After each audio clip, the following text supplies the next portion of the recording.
Hey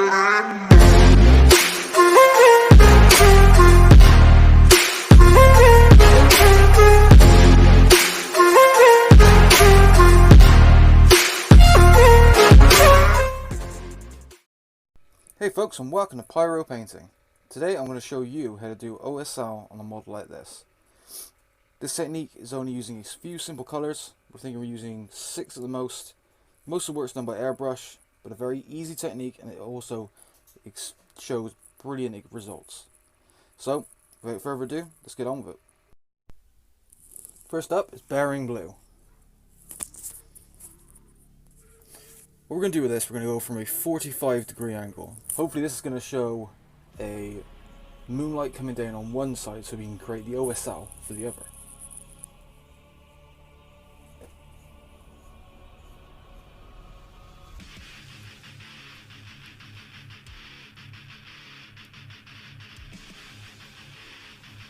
Next up, Artic blue.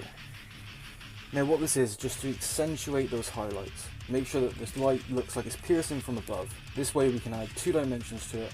It also makes the green stand a little bit more because you have 2 forms of the colour and they both combat each other, making it a very interesting piece to have in the middle.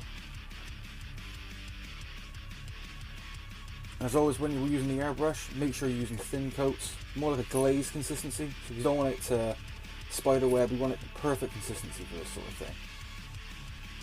So next, we're going to go jungle green from the army painter. So now what we're doing is the opposite side. So now we're going to go with the green. So we're going to shoot the green up from the one end. So from this point I've picked the kind of little stone as the light source. So what you're going to do is you're going to aim the airbrush up from that point and try and shoot it upwards. And what you'll get is this gradient from the bottom upwards. So you'll look it from one end, it's pure green, look from the other, it's like kind of a blacky kind of colour. And what that gives us that basic overall look of an OSL effect. So as you can see, we're just trying to lock in some of the details, make sure that we're getting good coverage on certain areas that we want to stand out from the rest. Remember, this is only the base colour, so you don't have to go full coverage, but we want to make sure that the areas that we want lit up the most is going to be the most shown, more colour on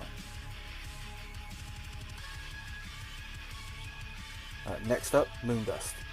Again, from Army Painter, brilliant colour. So what we're doing, we're mixing up the jungle green with the moon dust. And what that's going to give is it's going to keep the saturation of the green, but it's going to increase the contrast, make it a hell of a lot brighter. So what we're doing now, we're just simply airbrushing on certain areas to heighten that yellow, to make it, the green, just to make it a little bit more pop in certain areas. So now we've done it with a mixture between the jungle green and the moon dust, we're now going to go pure moon dust. Now what this has done, again, it's going to up that contrast, make sure that it does purely look like light bouncing off this little rune that sits on the bottom. Again, don't go over the top with this though. Too much, it could cause, you'll lose the green effect. So what you want to do is make sure you're only going in small amounts. Best to pick up the little, where your light source is coming from, but make sure that that's the highest point of the colour. But then still make sure you're getting a bit of yellow somewhere else as well. So now what we're going to do, we're going to go back to the jungle green. So now this is purely going to do it with a brush highlight. Now obviously when you use an airbrush, colours don't get full saturation. You have to do quite a few coats. And where we've only done one thin coat of each one, they're not going to be at their full saturation.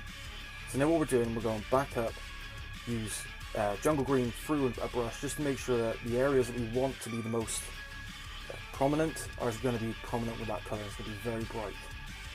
So as you can see, I'm picking up the areas like the edge of the wings, that's going to be the closest to the light, the face, because we want to draw some of the feature, draw the attention to the face itself, and pick out certain bits like what you'd assume to be metallics, or things that will have that initial highlight that you would expect to see.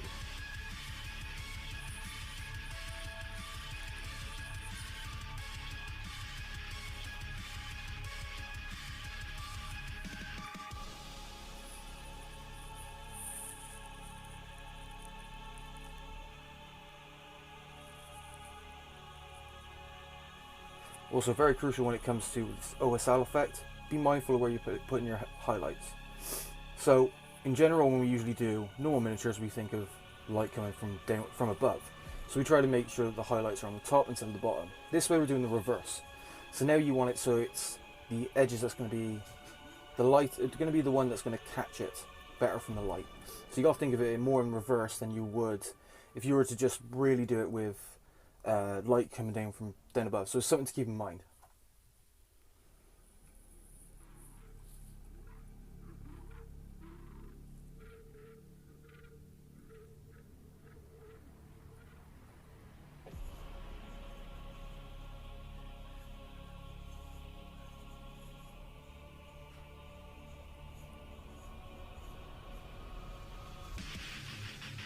Again, as you can see, it's maybe a long task, but you've got to make sure we keep it, lock in the details, otherwise it's just not going to work, this effect.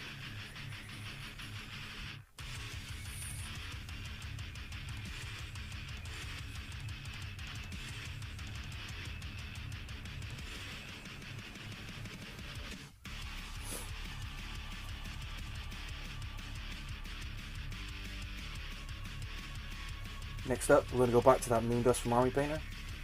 We're going to do the same thing, go in the moon dust. Just going to put it onto the highlight areas that we want. Okay, so we're going to now concentrate more on the rune itself. We still go to the other features, but more the rune more than anything. So we're going to do, we're going to just apply this in certain areas, especially inside like the rune itself, all that sort of thing, just to make sure that we've got that, so it looks like the pure light is coming from that particular area. Again, picking up the areas that are going to be the closest, or going to be the edges that are the most prominent from the light to actually hit. Again, with this part, take your time. It's going to take a while, but we want to establish a good highlighting base.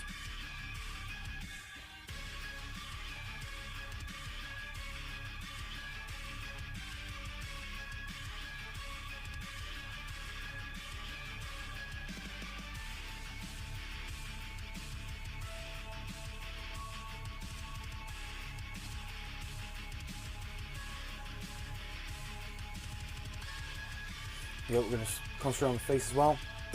Make sure those features are perfect. Again, we're going to draw the attention to the face as well, let alone just the OSL effect. Because when it comes to miniatures, your eyes are always drawn straight to the face. So we want to make sure that's also a focal point for when we're actually looking at the miniature itself.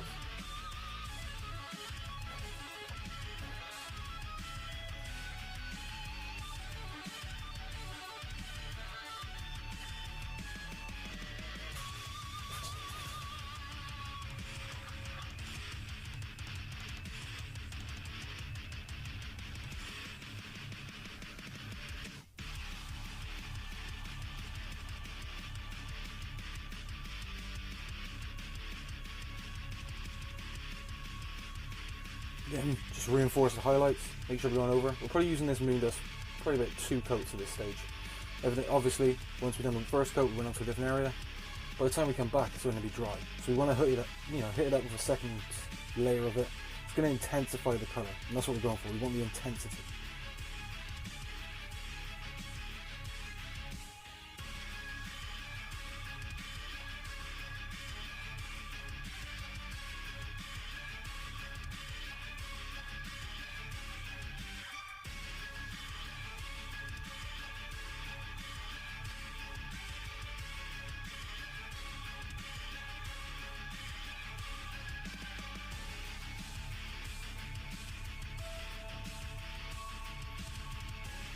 Next up, we're going to go white.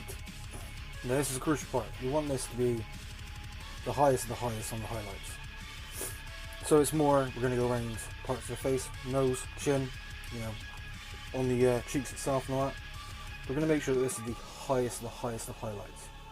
So you're going to focus more on the rune, you're going to focus on the edges that are most prominent out, so armors on the claws, a few features on the belt, on the stonework, possibly a bit on the feathers as well, but we're going to make sure that we just lock in that white, and that gives it an overall very bright look that we're actually aiming for in this particular model.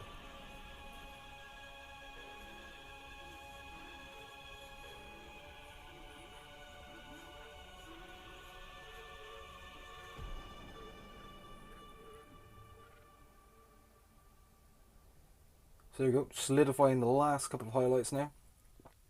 As you can see, you can go back, wipe it off if you make a mistake. It's not a problem. Just make sure that you're wiping it off with a wet brush. Hit it back up.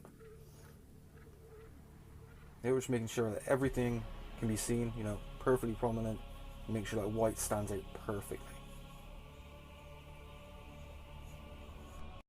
And there you go, folks. That is the finished piece. As you can see, it's easy to produce. Follows in just a simple few colors, mainly using airbrush, but you could probably do the same effect using glazes and all that, but for the best opportunity for this and the best look, airbrush is the way. So as you can see, takes 20 minutes tops, 20-30 minutes, and you get an astounding approach to a model, and it's very different to your standard paintwork. So, if you enjoyed this video, please subscribe. I'd love to hear your views of it in the comment section. I've also dropped a few links to affiliate links, pieces I've used and all that sort of thing into social media. And until next time, folks, see ya.